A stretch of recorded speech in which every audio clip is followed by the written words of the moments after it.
kita baca sejarah, baca yang utuh. Jangan baca separuh-separuh. Jangan ya kawan, baca yang utuh. Bagaimana sejarah Nabi menghadapi penghinaan terhadap diri beliau. Oh, dalam sejarah lengkap ya kawan.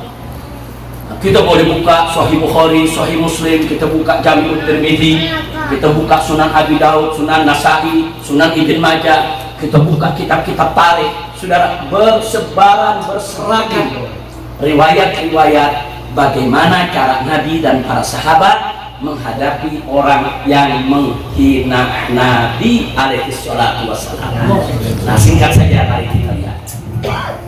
Waktu di periode Mekah, kita bicara periode Mekah sebelum Nabi hijrah. Saat itu Nabi dihina, Nabi dicaci maki, bahkan ada yang meludahi Nabi, yang lempari Nabi dengan pasir dan lain sebagainya, saudara. Nah, kemudian Nabi tidak membalas. Kenapa? Nah, kalau soal ini, saudara, anak Rodul Atfal juga bisa jawab. Loh, kenapa Nabi tidak balas? Saudara, karena saat itu umat Islam masih minoritas, umat Islam jumlahnya masih sedikit. Kalaupun banyak yang masuk Islam, banyak dari kalangan masyarakat yang lemah, saudara. Jadi umat Islam ketika di Mekah belum punya kekuatan. Kalau belum punya kekuatan terus dihina, diam, nggak usah kaget, saudara. Kita pun saat ini kalau minoritas dihina, ya bisa buat apa? Jadi itu nggak usah diperdebatkan, jangan kemudian itu dijadikan dalil untuk sepanjang zaman. Wah, kalau begitu dihina tuh Nabi disiram pasir diam, tuh Nabi diludahin diam. Tunggu dulu, Anda cuma lihat periode Mekah, belum melihat periode lanjutannya, saudara. Jadi Nabi itu cerdas, Nabi itu pandai, Nabi kita itu, saudara, luar biasa, memiliki kecerdasan, kepandaian, kepintaran, saudara, di atas semua manusia yang ada. Jadi Nabi tahu menempatkan posisi, kapan harus dihukum seseorang yang menghina Nabi, kapan harus dibiarkan, kapan kita harus diam, kapan kita harus bicara, kapan kita harus bertindak. Nah, jadi jangan menggambarkan Nabi itu, saudara, seperti manusia biasa, seperti yang lainnya, yang tidak mampu untuk menempatkan sesuatu pada tempat yang sebenarnya. Nah, jadi kenapa saat itu Nabi dihina, kok sahabat diam? Nah, boro-boro sahabat membela Nabi, mau mempertahankan akidahnya aja setengah mati. Bayangkan Ammar bin Yasir, ibu bapaknya dibunuh depan matanya, saudara. Bagaimana dengan Bilal, saudara, dipentang di tengah padang pasir, diikat, dicambuki, ditindih dengan batu karang yang besar. Umat Islam saat itu boro-boro membela Nabi yang dihina, saudara. Ini mau jaga keselamatan diri aja setengah mati. Kenapa? Karena posisi umat Islam masih lemah. Bukan lemah imannya ya, tapi lemah fisiknya, lemah jumlahnya, lemah personilnya, saudara. Ya wajar kalau saat itu orang-orang kafir yang hina Nabi masih dibiarkan. Kira-kira jelas sudah. Sekarang yang kedua, waktu Nabi hijrah ke Taif. Sebelum Nabi hijrah ke Madinah, beliau berusaha hijrah ke Taif. Nah, sampai di Taif apa yang terjadi? Beliau diusir, ditimpuki, disambiti, dicaci-maki, sampai luka, sampai berdarah-darah. Sudah, sampai-sampai malaikat datang kepada Nabi menawarkan diri, murni ya Rasulullah, perintahkan kepadaku ya Rasulullah, engkau terbalikan ini gunungnya ada di Taif untuk dimusnahkan itu warga Taif. Tapi Nabi tolak, ya, berhenti dulu sampai di sini. Berhenti dulu sampai di sini. Malaikat menawarkan bantuan menghancurin Taif. Saya bertanya, malaikat mampu? Mampu. Kalau Nabi menganggukkan kepala, selesai.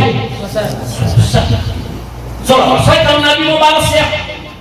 Tapi saat itu apa yang dijawab oleh Nabi kepada malaikat yang datang? Kata Nabi, la bal arju an yakhruja min aslabihim man yu'minu billahi wa rasulih. Jangan. Bahkan aku memohon kepada Allah, berharap kepada Allah agar di suatu hari nanti akan lahir dari keturunan mereka orang-orang yang beriman kepada Allah dan beriman kepada Rasulullah Sallallahu Alaihi Wasallam. Sudah. Nah, di sini ada pelajaran buat kita. Kenapa Nabi nggak balas? Nah, kalau di Mekah kita bilang waktu itu tadi lemah, umat Islam nggak bisa balas. Kali ini bukan nggak bisa balas nih, ada malaikat datang nawarin diri, kalau balas bisa. Bisa, cuman ada satu kunci yang Nabi ajarkan kepada kita ya ikhwah. Nabi saat itu melihat penduduk Taif ini sebagai korban propaganda kafir Quraisy.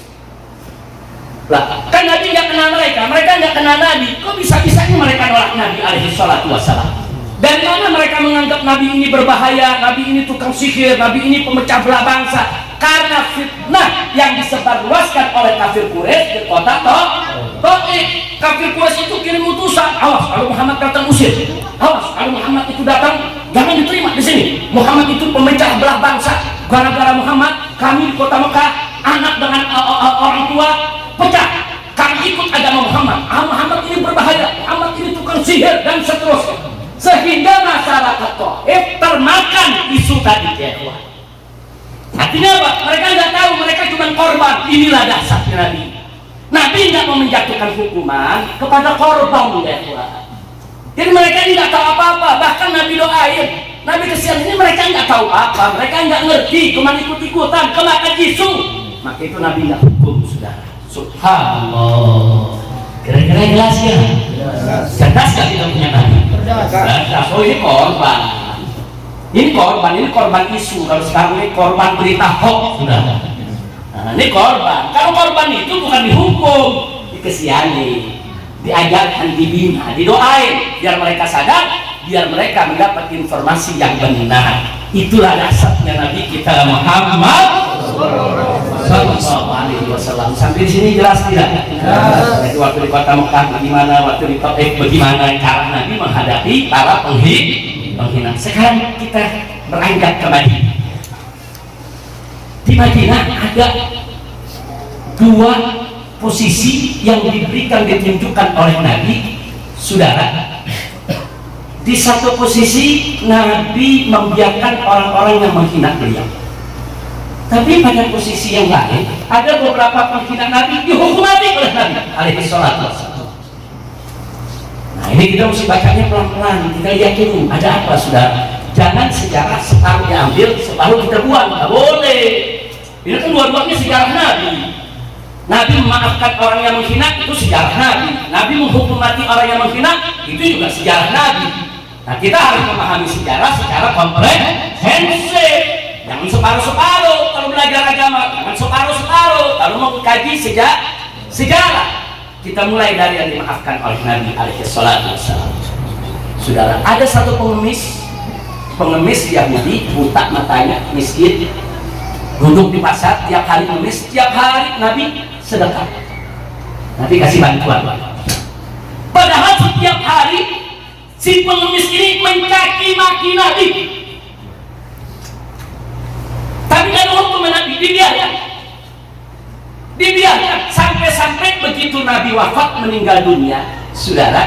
Sayyidina Abu Bakar Siddiq radhiyallahu taala anhu datang ke putrinya yaitu Sayyidatuna Aisyah radhiyallahu anha. Jadi Sayyidina Abu Bakar tanya kepada Siti Aisyah, dulu waktu Nabi hidup apa kebiasaan yang dilakukan oleh Nabi? Seperti membantu para janda, membantu para yatim, membantu pengemis dan lain sebagainya. Salah satu yang disebut oleh Siti Aisyah, di pasar itu ada pengemis yang Nabi nggak pernah lupa bantuin. Sayyidina Abu Bakar melanjutkan kebaikan Nabi SAW.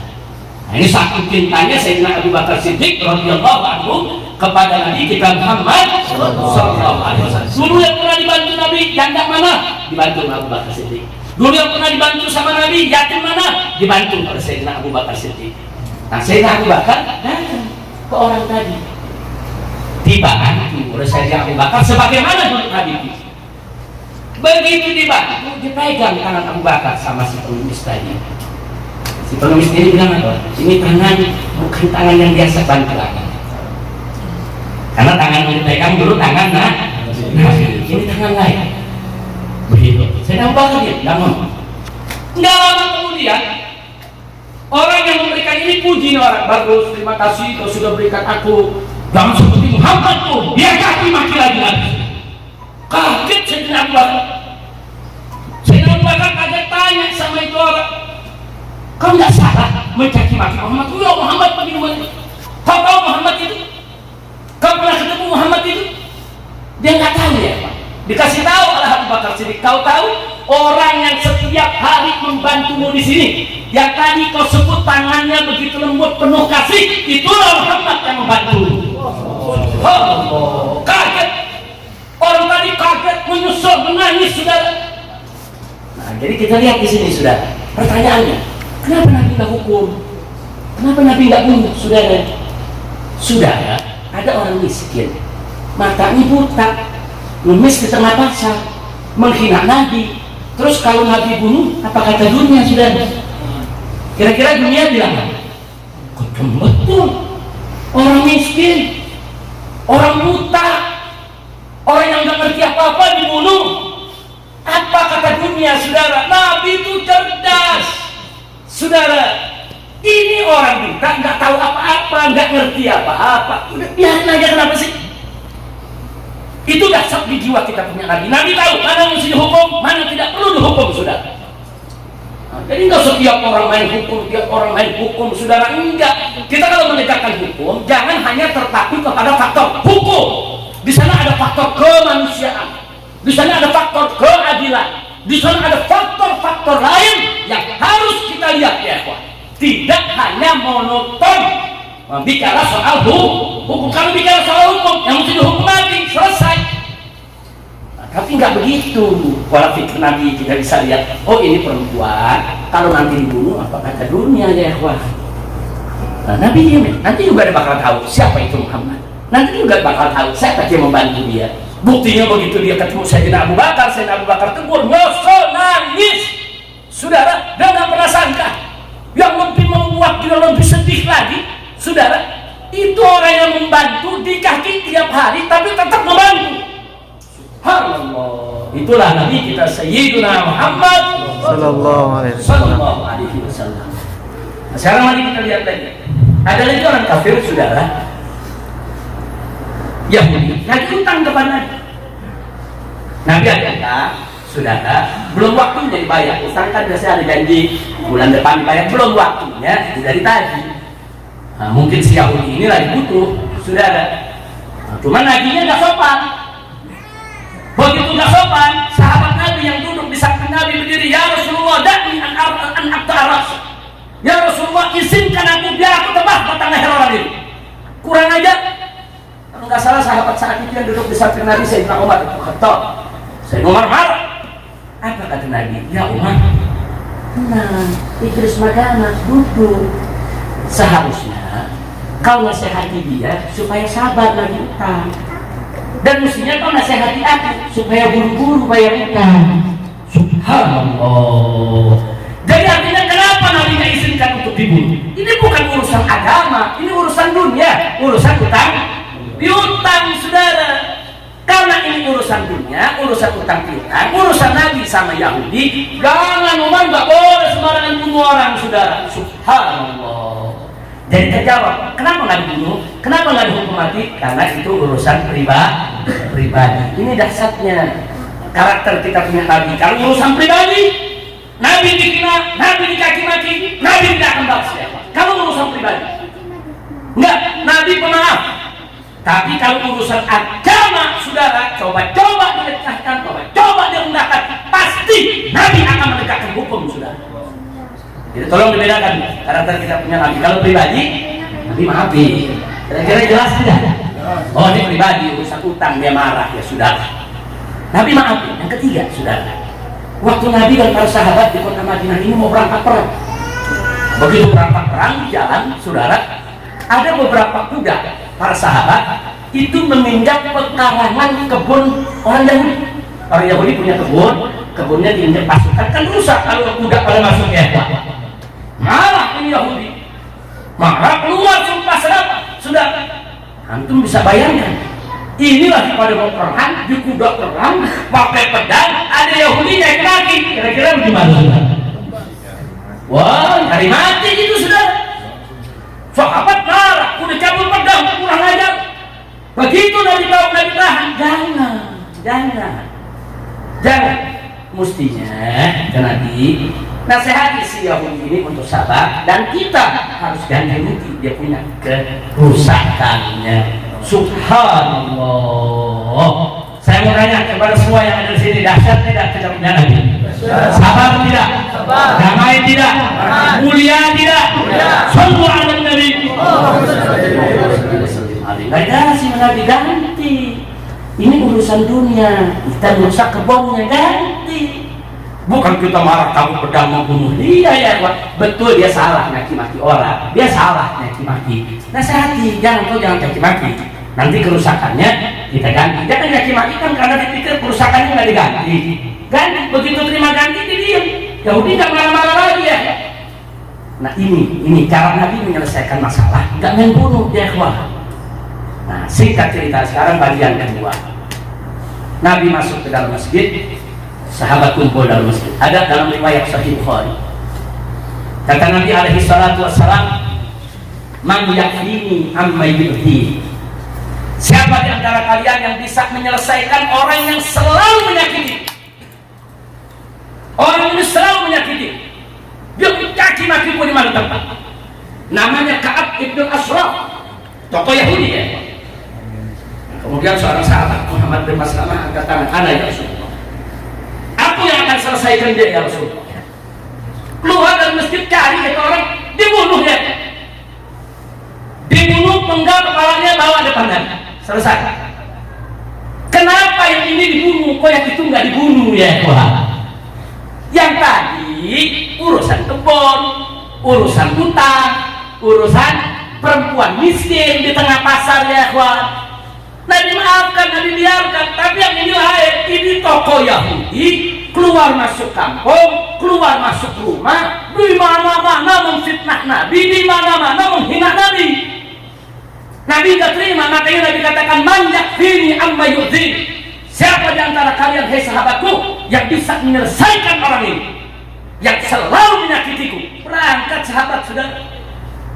Ini ada dalam Sahihul Bukhari, bukan hadis dhaif. Ini bukan hadis maudhu, saudara, ini hadis sahih. Berangkat. Nah, begitu juga ada satu lagi, saudara. Satu lagi Yahudi namanya Abu Rafiq. Saudara, sama. Nabi kumpulkan lagi sahabat. Nabi tanyakan siapa yang siap untuk membunuh daripada Abu Rafiq tadi. Sahabat angkat tangan Nabi, berangkat, dicari, dibunuh, selesai. Nah, sahabatnya banyak ngomong ya Tuhan, mana menyakiti Nabi? Apalagi sudah diperintah oleh Nabi, jangan berangkat, dibunuh atas perintah Nabi. Jadi jangan kita kemudian malu, cerita malu nih, masa sih Nabi mengirim sahabat untuk bunuh orang? Ya ikhwan, ini Nabi sedang menegakkan hukum, bukan Nabi ganas, bukan Nabi jahat. Ini hukumnya dari Allah. Enggak boleh orang menghina Nabi Muhammad Sallallahu Alaihi Wasallam. Kalau nggak mau dibunuh, ya jangan hina Nabi. Selesai, saudara. Dan nggak sampai di situ, saudara. Beberapa sahabat di tengah jalan bertemu dengan orang yang menghina Nabi, dibunuh. Sayyidina Ali pernah bunuh satu perempuan Yahudi di tengah pasar, sudah dibunuh karena menghina Nabi. Abdullah ibn Zubair pernah bunuh orang, Khalid bin Walid dibunuh. Siapapun yang menghina Nabi ya. Dan semuanya direstui oleh Nabi alaihi salatu wassalam. Tidak ada satupun yang tidak direstui oleh Nabi. Padahal Nabi nggak nyuruh ya. Kalau tadi kan Nabi suruh tuh Abu Rafiq sama Ka'ab bin Ashraf. Kalau ini Nabi nggak suruh. Sahabat tadi jalan ada orang menghina Nabi. Dikasih peringatan nggak ngerti, dibunuh. Habis itu baru lapor Nabi. Aku membunuh seseorang ya Rasulullah. Kenapa kau bunuh? Karena dia menghina nih. Aku nggak kuat. Selesai.